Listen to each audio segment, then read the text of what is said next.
Olá pessoal, tudo bem? Voltando com mais um bloco de contas. Especialmente esse bloco tem uma particularidade que eu gostaria que vocês prestassem bastante atenção. Vamos falar agora sobre a natureza das contas. Ou seja, vamos começar a falar de débitos e créditos. Talvez seja a parte mais desafiadora para vocês. A minha sugestão é que vocês tirem qualquer preconceito, desconstruam qualquer resistência ao analisar esse assunto. E tentem não fazer alguma analogia, eu sei que isso é difícil, com o seu extrato bancário, com sua conta bancária. Porque nós sabemos que se eu tiro um extrato bancário, quando eu tenho crédito é porque entrou dinheiro. Se eu tenho débito é porque saiu dinheiro. Na contabilidade não funciona dessa forma.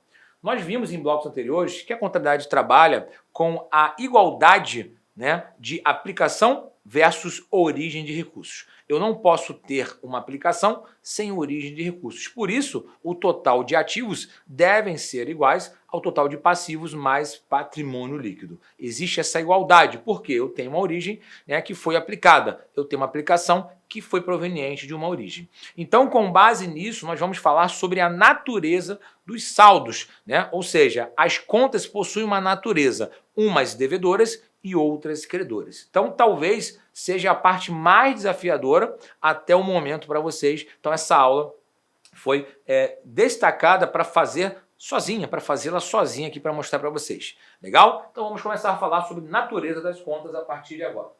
Meus amigos, então vamos lá. As contas vão ter saldos, Ou seja, os saldos se acumulam nas contas patrimoniais e nas contas de resultado são zerados.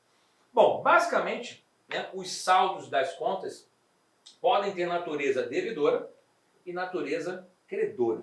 Tá? Então, de novo, não tentem fazer relação com o extrato bancário de vocês.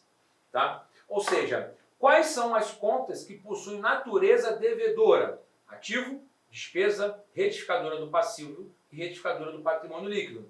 E natureza credora, passivo exigível, patrimônio líquido, receita e retificadora do ativo. As contas redutoras, por hora, vou pedir para vocês não se preocuparem, porque quando vocês entendem a mecânica do devedor e do credor, a retificadora é sempre diferente, beleza? Tá? Então, de cara aqui, pode dizer o seguinte, por que as contas de ativo e de despesa são chamadas de contas devedoras? Porque essas contas aqui são consideradas aplicações de recursos. E aqui credora por quê? Porque essas contas aqui são conhecidas ou são chamadas de origens de recurso. Ué, você tinha falado que só o ativo, o passivo e o patrimônio líquido eram aplicações e origens respectivamente. Agora eu estou comentando também que a despesa também é chamada de aplicação de recurso e a receita também é uma origem de recurso. Vamos parar para pensar. Quando eu tenho um recurso aqui no ativo, ou ele pode ser proveniente de um passivo, se for através de um empréstimo, ou de um patrimônio líquido, se for através de um aporte de capital dos sócios, ou a receita, que nós falamos que a receita também aumenta o ativo, não é isso? Então, ou seja, a aplicação de recurso, um ativo, ele pode ser proveniente dessas três origens. A despesa, normalmente, é uma aplicação de recurso porque ela é um consumo de recursos. Beleza? Ela está consumindo recurso. Ou seja, consumindo energia elétrica, consumindo material, consumindo pessoal. Ou seja, então estou consumindo, estou aplicando aquele recurso em algum lugar. Então, ou seja, e por que o ativo é devedor? Porque eu só posso ter o ativo se houver uma conta credora. Então, ou seja, a conta de ativo ou conta de despesa, ela se deve a uma conta credora, ou seja, ela deve a uma conta credora. Eu só posso existir como ativo se existir qualquer uma dessas três contas aqui. Então, ela deve à conta credora. Basicamente é isso. Tá? Então, as contas redutoras, como ela tem natureza inversa, saldo inverso, fica fácil observar agora. Ou seja, se a conta do ativo é natureza devedora, obviamente a redutora do ativo, que tem saldo inverso, só pode ser o quê? Credora. Se a conta do passivo e do PL são credoras por natureza, as redutoras só podem ser o quê? Devedoras. Então, a minha humilde sugestão é que vocês se preocupem apenas com ativo, passivo, PL, receita e despesa. E as redutoras é só visualizar que é justamente o inverso. Legal aqui? Bacana? Tá? Então vamos lá. Vamos seguir no fluxo.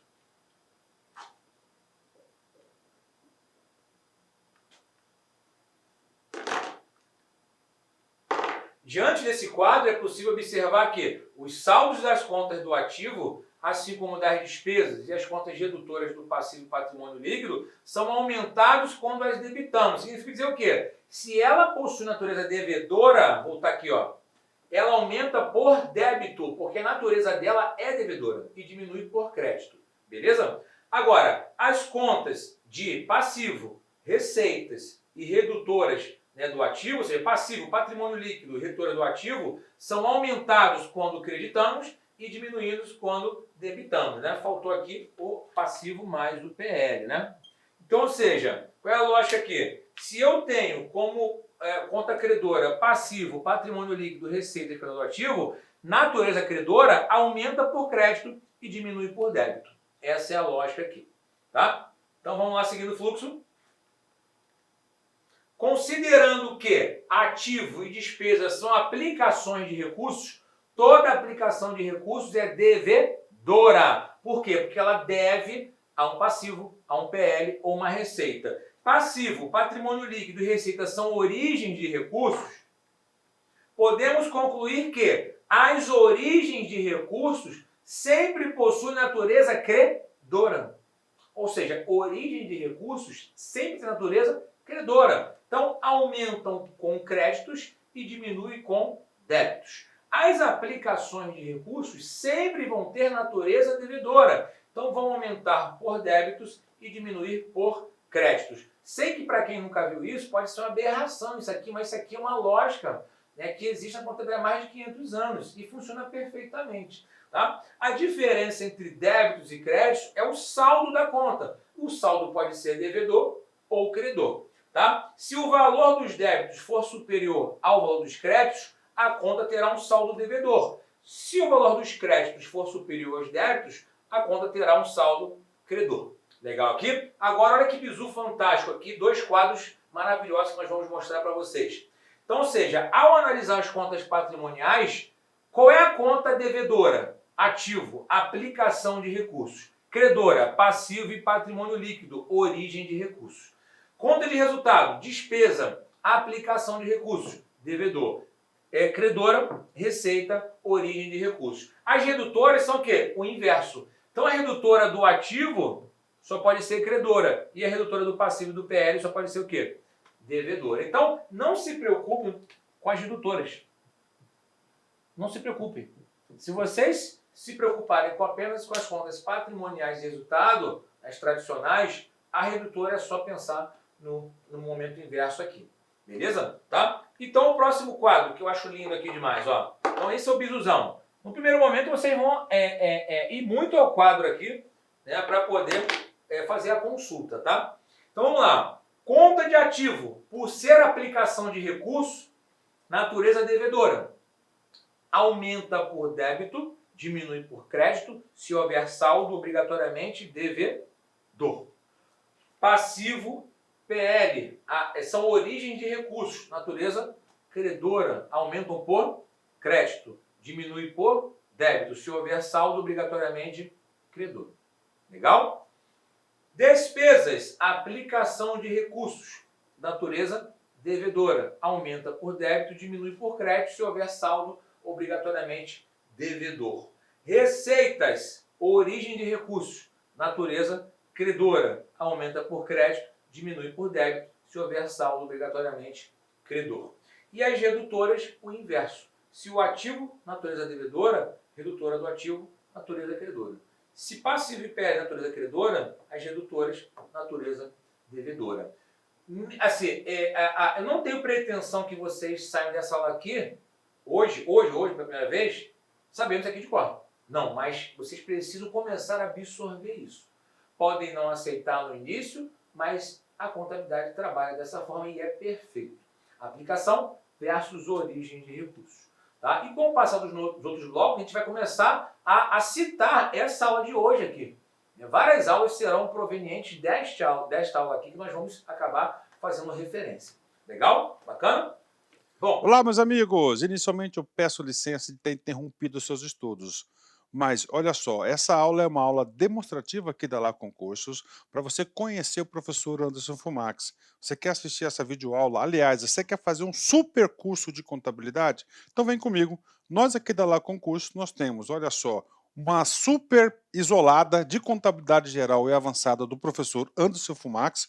O link para a matrícula está aqui no vídeo, aqui embaixo, aqui na descrição, e custa apenas R$ 80. É isso mesmo, R$ 80 por um prazo de acesso de 80 dias. Professor, mas tudo bem, eu sou um aluno bastante criterioso, eu gosto de analisar, eu quero saber o que eu tenho direito. Primeiro, 80 dias de acesso ilimitado. Você pode assistir quantas vezes quiser na hora que desejar. A única coisa que não pode ter são 2 acessos simultâneos e baixar os vídeos que nós temos no sistema de controle. Mas você vai ter direito, contabilidade geral, 30 videoaulas detalhadas, assunto por assunto, estoque, escrituração, competência, caixa, atos administrativos, fatos administrativos, patrimônio, critérios de avaliação de estoques, mais 30 videoaulas também de contabilidade avançada, super atualizado, atualizadíssimo aqui na Lá Concursos, e além disso, eu pedi para o pessoal da edição disponibilizar de full time para vocês aí, de cortesia, claro, dentro do prazo de acesso, também o curso ministrado presencialmente aqui da Lá Concursos, que o professor Anderson Filmax ministrou aqui na LAC. Tá certo, gente? Excelente custo-benefício, R$ 80. Vem estudar conosco, que eu tenho certeza que você não vai se arrepender. Um forte abraço, fique com Deus, até a próxima, se Deus quiser. Tchau, tchau.